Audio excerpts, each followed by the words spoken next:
여러분 요즘 유튜브 많이 보시죠? 점점 그 채널들이 많아지더라고요. 점점 말도 많아지고 댓글도 많아지고 요즘은 굉장히 말도 많고 또 탈도 많은 시대인 것 같습니다. 내가 옳다라고 말하는 사람이 참 많은 것 같아요. 내가 진리라고 말하는 목소리가 어느 때보다 높습니다. 이것이 보통 포스트 모던 사회의 특징이라고는 합니다. 자기가 옳다라고 말하는, 성경에서는 말세라고 말하는 그와 같은 때를 지나가고 있습니다. 진리에 좀 목이 마릅니다. 뭐가 진리일까? 좀 시원한 진리가 없을까? 그런 갈급한 심령을 가지고 살아가는 때가 아닌가 싶습니다. 네이버 창에 진리를 검색해 봤습니다. 진리. 요즘 사람들은 진리를 뭐라고 생각할까 했더니 이런 엉뚱한 문구가 뜨더라고요. 치킨이 진리입니다. 요즘은 진리라는 말도 여기저기에다 갖다 붙이는 것 같습니다. 여러분에게 진리는 무엇입니까? 오늘 여러분과 함께 나누고 싶은 진리에 관한 말씀은 성경의 진리입니다. 성경 66권 가운데서 진리라고 하는 단어가 가장 많이 기록된 성경은 오늘 우리가 함께 읽은 요한복음입니다. 요한복음은 진리, the truth, 여기에 굉장히 강조점을 두고 있습니다. 요한복음에 등장하는 사람들은 진리에 목말랐던 사람들입니다. 니고데모는 상당히 저명한 사람이었는데 한밤중에 예수님을 찾아와서 진리에 대해서 묻습니다. 사마리아 도성에 낮 12시에 아무도 물을 깃지 않는 시간에 한 여인이 물을 깃고 있습니다. 그리고 예수님과 진리에 대한 대화를 나눕니다. 그 여인은 목말랐습니다. 성경엔 진리에 관하여 묻는 사람들이 많습니다. 그런데 요한복음 전체에 이 진리라고 하는 단어가 마지막에 등장하는데 이 진리라고 하는 말을 마지막으로 말한 사람이 상당히 흥미롭더라고요. 예수님이 아니었습니다. 진리를 마지막으로 요한복음에 말한 사람은 바로 예수님을 십자가에 못 박은 빌라도였습니다. 빌라도가 예수님을 법정에 세워놓고 예수님께 묻습니다. What is the truth? 진리가 무엇이냐? 예수님께 묻습니다. 요한복음은 이 빌라도의 질문, 진리가 무엇이냐라고 하는 이 큰 질문을 마지막에 던지면서 요한복음 전체가 바로 진리에 관하여 말씀하고 있다는 것을 우리에게 보여주고 있습니다. 진리, 과연 무엇일까요? 자, 오늘은 그 진리에 관한 여러 가지 말씀 가운데 한 토막의 이야기를 읽고 있는데요. 오늘 본문의 배경은 그렇습니다. 오늘 예수님께서 십자가를 지시기 전날 마지막 고별의 말씀을 하셨는데 그때 진리에 관하여 말씀하셨고 진리의 성령에 관하여 말씀하셨습니다. 자, 우리가 진리에 관하여서 조금 생각할 때는 보통 철학적 진리, 어떤 명제, 지구는 둥글다, 우리는 이런 것들을 이제 진리라고 생각하지 않습니까? 근데 예수님께서 오늘 본문에서 말씀하시는 진리는 우리가 생각하는 진리와는 조금 다름이 있습니다. 자, 그 진리에 대해서 우리가 함께 좀 살펴보기를 원하는데요. 먼저는 우리가 12절 읽었던 본문 말씀을 다시 한번 봉독하겠습니다. 내가 아직은 너희에게 이를 것이 많으나 지금은 너희가 감당하지 못하리라. 아멘. 마지막 문장입니다. 너희가 감당하지 못한다. 지금은 언제입니까? 예수님이 십자가 지시기 전날 밤입니다. 예수님께서 3년 동안 제자들을 가르치셨습니다. 3년이면 좀 알 법도 한데 제자들은 아직 잘 모릅니다. 아직 감당할 수가 없습니다. 예수님 자신도 그날 밤에 이 잔을 옮길 수만 있다면 옮겨달라고 진리를 감당하는 것이 얼마나 어려운지 그도 기도하셨습니다. 여러분, 진리는 말이 아닙니다. 말로 진리가 된다면 그것은 똑똑한 현학적인 사람들의 말잔치가 되고 말 것입니다. 예수님은 말이 아닙니다. 예수님은 말씀이 육신이 되신 분입니다. 성경이 말하는 진리는 말에 있는 것이 아니라 말이 육신이 되는 데에 있고 살과 피가 되는 데에 바로 진리가 있는 것입니다. 예수님께서는 오늘 제자들에게 말씀하십니다. 아직 너희가 진리를 감당할 수가 없다는 겁니다. 여러분, 우리가 안다고 해서 다 감당하는 게 아니지 않습니까? 왜 우리가 많은 정보를 가지고 있고 지식을 가지고 있는데 우리가 그대로 살지 못하기 때문에 우리가 스스로가 더 괴롭고 부끄럽지 않습니까? 진리는 대단한 어떤 학식이나 대단한 어떤 철학을 이해하는 것만은 아닐 것입니다. 오늘 예수님께서는 너희가 지금은 감당할 수 없다라고 말씀하십니다.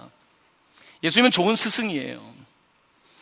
여러분, 자기가 공부를 잘하는 사람이 있고요, 내가 아는 것을 잘 가르치는 사람이 있습니다. 교사는 잘 가르치는 사람이 교사입니다. 스승입니다. 예수님은 좋은 교사였어요. 제자들을 가르치십니다. 잘 가르치셨어요. 그들이 알아들을 수 있도록. 그런데 다 알아들을 수는 없습니다. 이번에 5번의 가족 예배를 하는데 가족들마다 좀 이야기를 들어보니까요, 쉽지 않은 거죠. 또 모이다 보면 또 쉽지가 않아요. 아이는 방에서 컴퓨터를 하고 있고 각자 딴짓을 하고 있는데 모이라 그러면 어떻습니까? 꾸역꾸역 모이죠. 모이면 또 어떻습니까? 집중합니까? 또 장난치고. 그러면 하다가 예배드리다 어떻습니까? 성질 나잖아요. 그럼 한번 또 예배드리다 말고 잔소리가 많아지는 겁니다. 소리가 아니라 잔소리가. 잔소리는 뭡니까? 아이들이 감당할 수 없는 이야기가 잔소리죠. 잔소리를 하게 되는 거예요. 예수님은 제자들에게 말씀하셨고 가르쳐 주셨습니다. 근데 제자들이 감당을 할 수가 없었습니다. 요즘 세상은 감당하지 못할 말들을 하고 있는 것 같습니다. 저마다 자기 이야기를 하는데 어떻게 감당하려고 그런 말을 하는지. 다 좋은데, 자기를 드러내는 건 좋은데 어떻게 감당하려고요?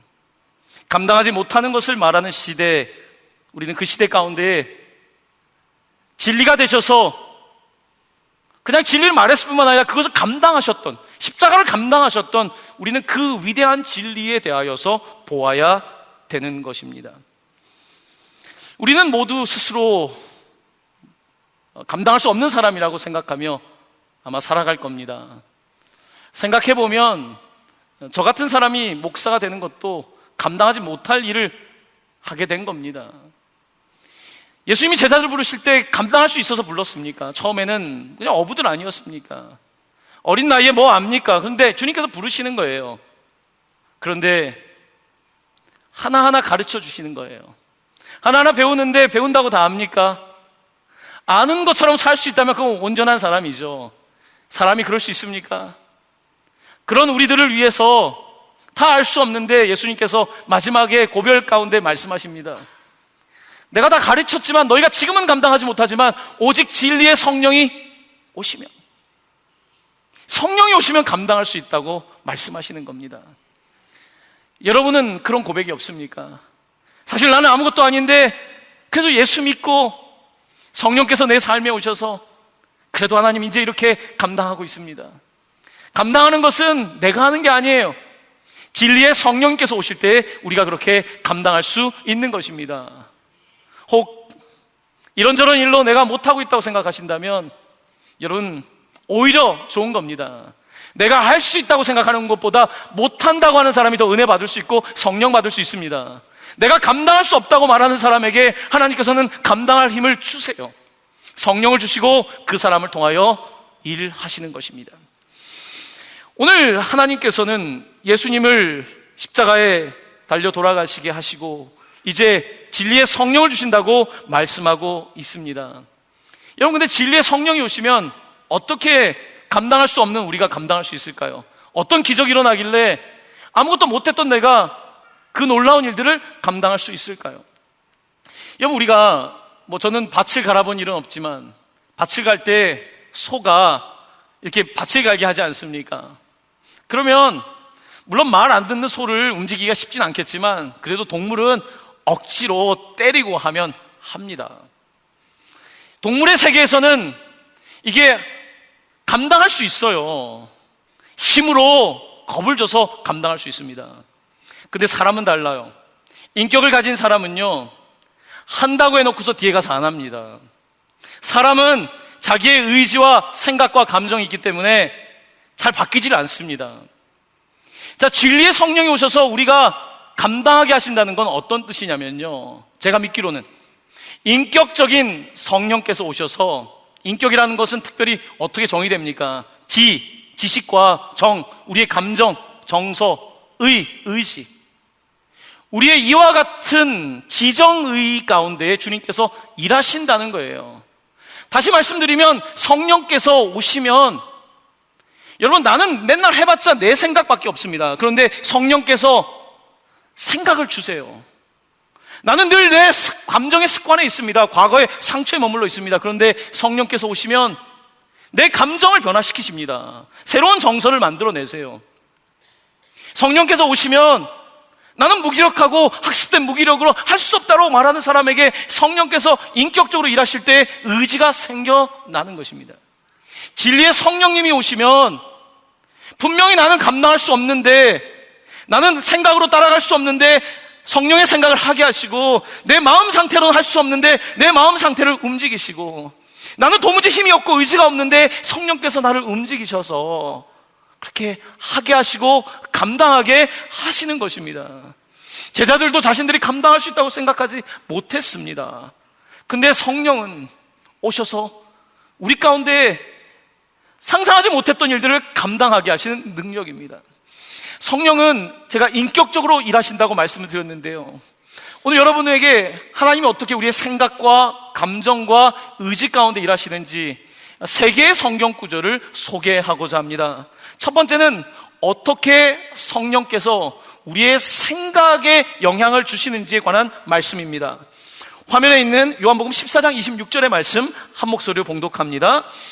보혜사 곧 아버지께서 내 이름으로 보내실 성령, 그가 너희에게 모든 것을 가르치고 내가 너희에게 말한 모든 것을 생각나게 하리라. 아멘. 여러분, 성령은 예수님께서 가르쳐 주신 것을 생각나게 하신다는 거예요. 우리 매일 생각하는 게 어떻습니까? 늘 예수님 생각하십니까? 늘 선한 거 생각합니까? 늘 바른 거 생각합니까? 하나님 나라 생각합니까?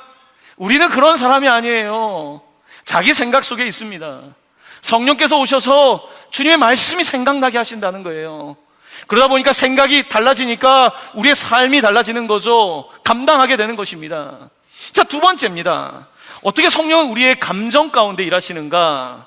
로마서 8장 26절 말씀입니다. 화면에 있는 이 말씀을 함께 봉독합니다.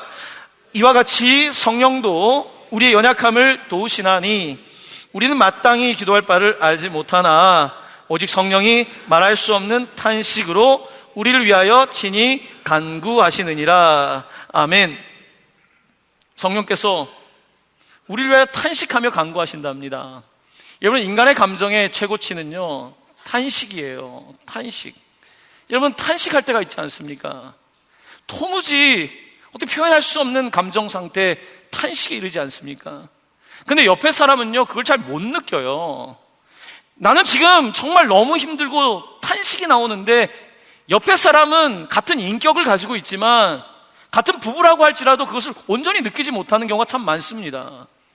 그런데 성령께서는 우리의 가장 깊은 곳을 감찰하시기 때문에 우리를 위하여 같이 탄식하신다는 것입니다. 그래서 우리 가운데, 우리의 인격 가운데 일하시는 거예요. 내 감정에 누구도 손을 못 대는 곳에 오셔서 거기에 손을 대실 때에, 그분이 나를 위해 탄식할 때에, 여러분, 탄식이라는 게 누가 같이 탄식해주면요, 치유적인 힘이 있습니다. 성령께서 그렇게 하시는 거예요. 그래서 우리를 변화시켜 주시는 것입니다. 자, 세 번째, 성령께서 우리의 의지, 우리의 능력 가운데 일하시는데, 사도행전 1장 8절의 말씀입니다. 화면에 있는 이 말씀 함께 봉독합니다. 오직 성령이 너희에게 임하시면 너희가 권능을 받고 예루살렘과 온 유대와 사마리아와 땅끝까지 이르러 내 증인이 되리라 하시니라. 아멘. 성령이 임하시면 권능을 받는다고 하지 않습니까? 내 의지는 딱 예루살렘까지예요. 그런데 하나님께서 성령을 보내시면 우리에게 할 수 있는 힘을 주셔서, 우리에게 의지도 주시고 능력도 주셔서, 다이너마이트 같은 폭발력을 주셔서 예루살렘뿐만 아니라 유다와 사마리아와 땅끝까지 가게 하신다고 말씀하고 있습니다. 왜 우리가 진리의 성령을 받아야 되는가? 진리는 아는 것으로 끝나는 게 아닙니다. 진리는 우리의 생각을 바꿔야 되고요, 우리의 마음을 바꿔야 되고요, 우리의 의지까지 변화시키는 것이 진리인데, 성령 하나님께서 인격적으로 오셔서 우리의 생각을 바꿔주시고요, 우리의 감정을 변화시켜 주시고요, 우리에게 없던 의지를 일으켜 주시는 것입니다. 그러므로 진리의 성령께서 오실 때 너희가 감당할 수 있겠다는 거예요. 제자들의 생각으로 어떻게 감당합니까? 그런데 이제는 사도적인 생각을 하게 되는 것입니다. 제자들의 그 좁은 소견 가지고, 그 감정, 정서 가지고 어떻게 일합니까? 하지만 하나님께서는 성령을 보내주셔서 통곡하며 그들의 감정을 가장 좋은 에너지원으로 사용하시고요, 그들은 할 수 없다, 나는 겨우 갈릴리의 어부다라고 말하는 사람들에게 막 의지를 넣어주셔서 거룩한 의지로 일하게 하시는 것입니다. 그러므로 성령을 받을 때에 감당할 수 없다고 말했던 사람들이 감당할 수 있습니다. 예수님께서는 그러므로 내가 떠나가지만, 내가 내일이면 십자가에서 죽고 떠나가지만 진리의 성령이 오시면 너희가 감당하게 될 것이라고 말씀하고 계신 것입니다. 사랑하는 성도 여러분, 진리의 성령이 여러분에게 임하시기를 바랍니다. 진리의 성령이 여러분의 생각 가운데, 감정 가운데, 의지 가운데 일하시기를 원합니다. 그래서 하나님, 감당할 수 있습니다, 할 수 있습니다 라고 고백하는 우리 성도님 되시기를 예수님의 이름으로 간절히 축원합니다. 아멘. 이렇게 우리는 이 성령을, 그 강림 주간 이후에 성령을 기다리는, 성령을 또한 충만한 이때를 살아가면서 감당할 수 있는 진리에 관하여 보고 있습니다. 저는 이번 한 주간 이 진리에 대해서 묵상을 하면서 처음에는 스트레스를 받았어요. 어떤 철학책을 읽어봐야 되나, 이거 진리를 요즘은 어떻게 말하나, 그거 공부하면 일주일 내에 해서 설교할 수 있겠습니까? 어차피 그건 포기하고 하나님, 요한복음의 진리는 무엇입니까? 말씀을 묵상하는데요, 평소에 알지 못했던 진리가 무엇인지 깨달은 은혜가 있었습니다. 그 은혜는 이겁니다. 여러분, 어떤 사람을 알려면 그 사람만 봐서는 안 되고 그 주변을 보면 알아요. 보통 결혼할 배우자가 있으면 그 부모님을 보라고 하잖아요. 그 부모님을 보면 자녀가 보이는 거예요. 그 친구를 보면 보이는 거예요. 그 짝을 보면 보이는 거예요. 진리에 보면, 성경의 요한복음에 보면 짝꿍이 있습니다. 진리와 함께 따라다니는 짝을 보면 진리가 무엇인지가 보입니다. 저는 이번 한 주간 진리의 짝을 보게 되었습니다. 새 부류의 짝을 발견했는데요, 그 짝을 이제부터 소개하도록 할 테니까 여러분, 진리가 무엇인지에 대해서 이 새 짝꿍을 통해서 한번 볼 수 있게 되길 바랍니다. 첫 번째 짝꿍입니다. 첫 번째 짝꿍은 화면을 보시면 요한복음 1장 14절입니다. 누가 진리의 짝인지 맞춰보시길 바랍니다. 함께 봉독합니다. 말씀이 육신이 되어 우리 가운데 거하심에 우리가 그의 영광을 보니 아버지의 독생자의 영광이요 은혜와 진리가 충만하더라. 아멘. 진리랑 같이 다니는 친구가 하나 있습니다. 누굴까요? 은혜입니다. 요한복음은 항상 은혜와 진리가 같이 나옵니다.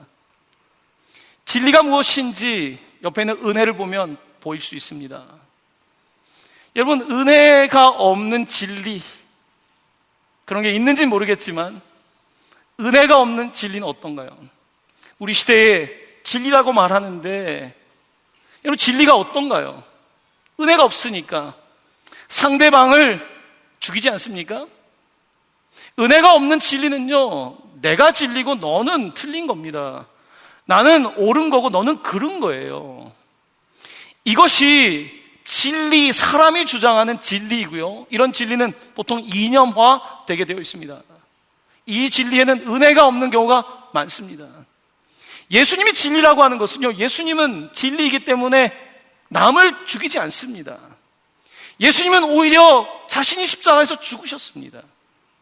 성경이 말하는 진리는 내가 진리이고 너는 틀렸다라고 말하는 그와 같은 독선은 아닐 것입니다. 예수님은 진리와 은혜, 이 진리와 은혜 가운데 계셨고, 예수의 그 진리, 말씀이 육신 되신 진리는 살과 피의 진리였고, 자기 자신을 십자가에 내어주는 바로 진리이자 은혜였습니다. 요한은 이 진리를 말하고 있는 것입니다. 사람들이 말하는 어떠한 대단한 자기 자랑과 자기 주장이 아닌 자기를 내어주는 바로 이 진리에 관하여 증언하고 있는 것입니다. 두 번째 요한복음에 등장하는 진리의 짝꿍이 있습니다. 자, 화면에 있는 요한복음 4장 23절 말씀을 저와 함께 봉독하겠습니다. 아버지께 참되게 예배하는 자들은 예배할 때가 오나니 곧 이때라. 아버지께서는 자기에게 이렇게 예배하는 자들을 찾으시느니라. 아멘. 자, 두 번째 진리의 짝이 누굴까요? 영입니다. 산부 예배분들이 가장 답을 잘 맞추시는 건지 아니면 목소리가 큰지 답변을 잘 하시는 것 같습니다. 아멘. 진리의 짝은 영입니다. 영의 반대는 육이죠. 육은 결국은 자기 탐욕적인 존재입니다. 육은 자기 생각인 거고요. 자기를 옳다 하는 것이 육입니다. 육은 내 시간, 내 공간, 내 집. 육은 철저하게 납니다. 절대로 그것을 벗어나지 못하는 게 육입니다. 이 육은 이따가 사라지게 될 것입니다. 자, 영은 무엇입니까?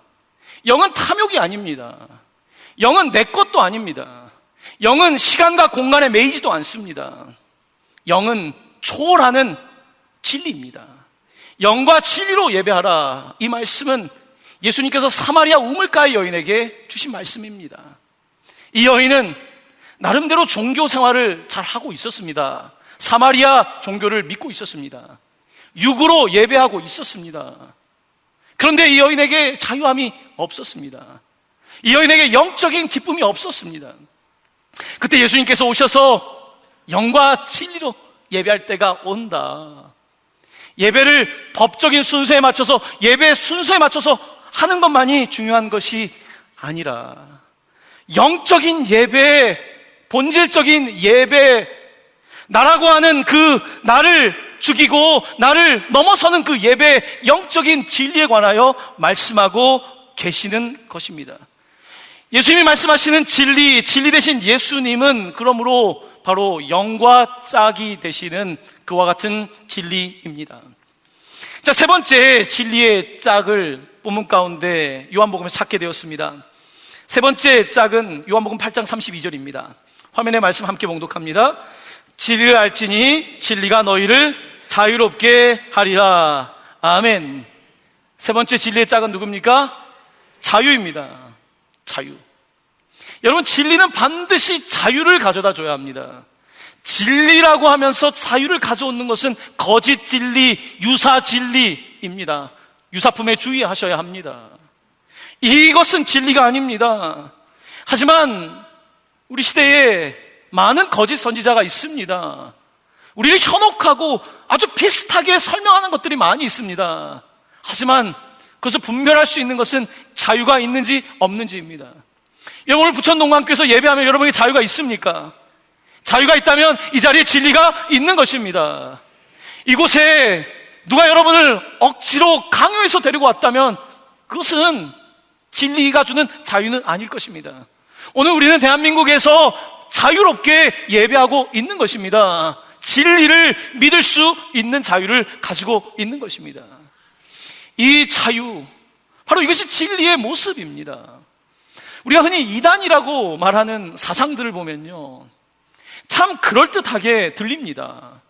그런데 이단이라고 하는 것이 세월이 지나면 나를 올가매기 시작합니다. 자유한 게 아니라 그 종교에 매이게 만듭니다. 여러분, 종교가 사람을 매면요, 그거는 종교로서의 가치를 잃은 것입니다. 기독교 신앙이 사람들을 올가매는 종교라면 여러분 버리셔도 됩니다. 기독교 신앙은 그런 신앙이 아닙니다. 복음은 그런 신앙이 아닙니다. 복음은 자유케 하는 신앙입니다. 흔히 이단에 빠지는 분들 가운데는요, 참 한계 상황에 빠져 있는 분들이 많습니다. 종교 심리학자들의 연구에 의하면요, 왜 저렇게 말도 안 되는 것 같은 이단에 빠질까? 지금 붙잡을 게 없는 거예요. 다음 주까지 빚을 갚아야 되는데 아무리 해도 방법이 없는 거예요. 어떻게 해도 이 질병을 벗어날 수 없고 아무것도 할 수 없을 때 지푸라기를 잡는 심정으로 우리가 상식적으로 생각하면 납득할 수 없는 이단에 빠지게 되는 거예요. 그런데 어떻습니까? 이게 나에게 도움을 줄 거라고 생각했는데 나를 점점 올가매고 자유를 빼앗아 가는 것입니다. 예수님의 진리는 자유의 진리입니다. 누가복음 4장 18절에서 19절 말씀, 화면에 있는 말씀 함께 봉독합니다. 주의 성령이 내게 임하셨으니 이는 가난한 자에게 복음을 전하게 하시려고 내게 기름을 부으시고 나를 보내사 포로된 자에게 자유를, 눈먼 자에게 다시 보게 함을 전파하며 눌린 자를 자유롭게 하고 주의 은혜를 전파하게 하려 하심이라. 아멘. 예수님의 복음은 뭡니까? 가난한 자 경제적 자유, 포로된 자 정치적 자유, 눈먼 자 신체적 자유. 진리가 우리에게 자유를 주신다고 선언하고 있지 않습니까? 예수님은 진리입니다. 그러므로 경제적인 가난한 상황에 있는 사람들이 복음을 들을 때에 그들 가운데 하나님께서 주시는 자유함이 있습니다. 정치적 포로가 되었지만 누구도 빼앗아갈 수 없는 자유가 있는 것이고요. 내가 휠체어를 탄다고 할지라도, 앞을 보지 못한다고 할지라도 누구도 빼앗아갈 수 없는 진리의 자유, 바로 그것이 예수의 복음인 것입니다. 오늘 요한복음은 계속해서 우리에게 진리에 대한 말씀을 하고 있습니다. 진리가 과연 무엇인가? 진리 찾는 사람들에게 요한은 진리에 대하여 궁극적으로 자신이 만난 진리에 대해서 이렇게 고백하고 있습니다. 화면에 있는 요한복음 14장 6절입니다. 함께 봉독합니다. 예수께서 이르시되 내가 곧 길이요 진리요 생명이니 나로 말미암지 않고는 아버지께로 올 자가 없느니라. 아멘. 여러분, 예수님이 말씀하시는 진리는 뭡니까? 길이라고 하지 않습니까? The way, 길이라는 거예요. 그냥 하나의 추상적 관념이나 명제가 아니라 The way, 길, 우리가 살아가야 될 길, 감당해야 될 길. 예수님의 진리는 뭡니까? 생명이라는 것입니다. 그저 육체에 살다가 조금 나름대로 살다가 죽는 생명이 아니라 조에 영원히 변하지 않는 생명, 그 길, 진리를 우리에게 말씀하고 있고 바로 그 생명과 길과 진리가 예수 그리스도라고 선포하고 있는 것입니다. 예수님이 진리입니다. 말을 잘하는 진리가 아니라 말씀이 육신이 되어서 자기 자신을 다 내어주신, 바로 여러분과 나를 위하여 살과 피를 다 내어주신 바로 그 진리, 그 생명, 그 길. 우리는 예수 그리스도를 우리의 진리로 주님으로 모시는 공동체 교회인 것입니다.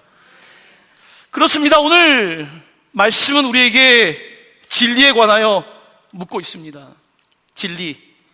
오늘 본문에 이제 여러분과 마지막 구절을 함께 보려고 하는데요. 13절부터 15절까지를 좀 통째로 읽기를 원하는데요. 진리가 무엇인지에 대해서 우리가 놓치지 말아야 될 부분이 있습니다. 13절부터 15절까지 한 목소리로 봉독합니다. 그러나 진리의 성령이 오시면 그가 너희를 모든 진리 가운데로 인도하시리니 그가 스스로 말하지 않고 오직 들은 것을 말하며 장래일을 너희에게 알리시리라. 그가 내 영광을 나타내리니 내 것을 가지고 너희에게 알리시겠음이라. 무릇 아버지께 있는 것은 다 내 것이라. 그러므로 내가 말하기를 그가 내 것을 가지고 너희에게 알리시리라 하였노라. 아멘. 오늘 예수님이 마지막 고별 설교에서 하시는 진리는 진리의 성령이 오신다는 거고요. 진리의 성령이 오시면 예수님이 가르쳤던 것은 이제 끝났다, 성령께서 하고 싶은 얘기를 하시는 게 아닌 거예요.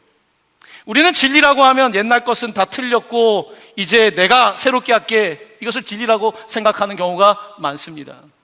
성령님은 그렇게 하지 않는다는 것입니다. 예수님께서 이미 가르치신 것, 예수님께서 이미 하신 사역들을 생각나게 하신다는 거예요. 진리는 성령이 자기 것을 주장하는 것이 아니라 예수님이 오늘 본문에 내 것이라고 3번이나 표현한 예수님의 것, 진리를 너희들에게 보여주고 인도해 주겠다고 말씀하고 있는 것입니다. 오늘 본문은 우리에게 무엇을 말씀하고 있습니까?